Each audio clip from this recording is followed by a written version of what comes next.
Tennessee lawmakers are deliberating a near total ban on abortions in the state. The state Senate Judiciary Committee is hearing testimony and debating an 11-page amendment to the stalled fetal heartbeat bill. If passed, it would become one of the most restricted abortion laws in America. The original bill prohibited abortions after a fetal heartbeat is detected. The amended bill would ban abortions after, quote, a viable pregnancy is presumed to exist or has been confirmed. If it makes it out of the committee, the bill would be voted by the entire state legislature in January. So CBSNews.com reporter Kate Smith joins us now from Nashville, Tennessee, to talk more about this. Kate, what's motivating the lawmakers to try and pass this legislation? And also, sort of, what's the key difference between the heartbeat bill and the changing in phrasing? What does that mean?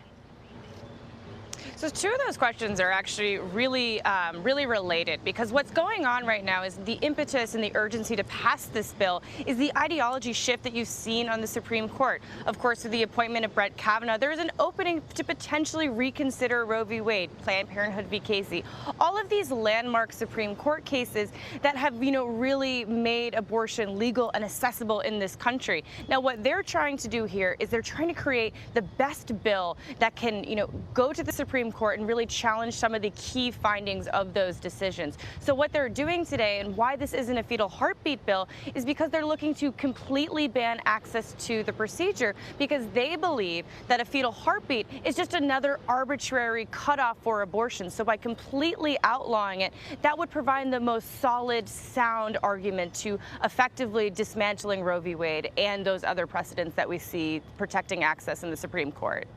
So walk us through the arguments lawmakers heard in yesterday's hearing. So what you're hearing is it's a constitutional argument, right? So they're arguing over the 9th Amendment or the 14th Amendment. So for those of you who didn't do constitutional law in class, 14th Amendment is all about, women's autonomy and privacy, whereas the 9th Amendment is all about common law. So what they're arguing is that because they believe that abortion is the ending of an innocent life, it should be common law. It should be assumed that abortion should be illegal. Now, of course, the other side is saying that, conception is not the beginning of life. That is a religious argument, and because there's a separation of church and state, the idea of what religion believes to be the beginning of life should not be accounted for in the rule of law.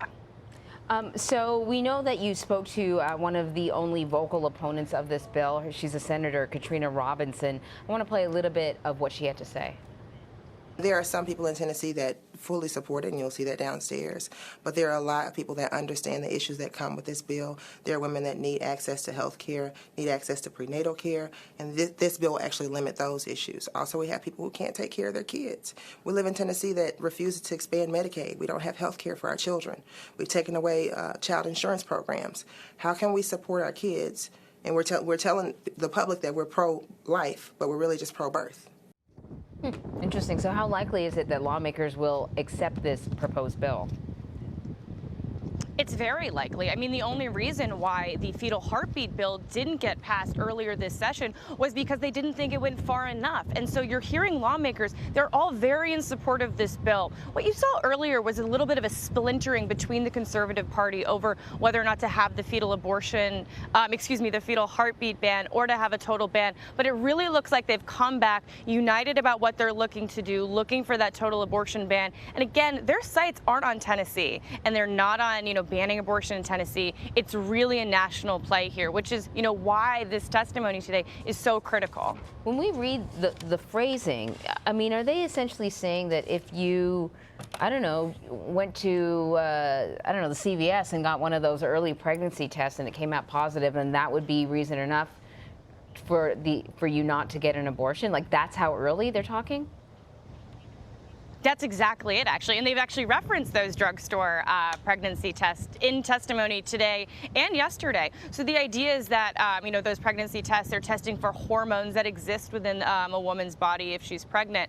And so the idea is if you can detect hormonally that a woman is pregnant, according to this bill, you shouldn't be allowed to get an abortion. And so they're kind of looking at viability in a different way. As opposed to thinking about it, can this fetus survive outside the womb? They're thinking, is there a viable pregnancy,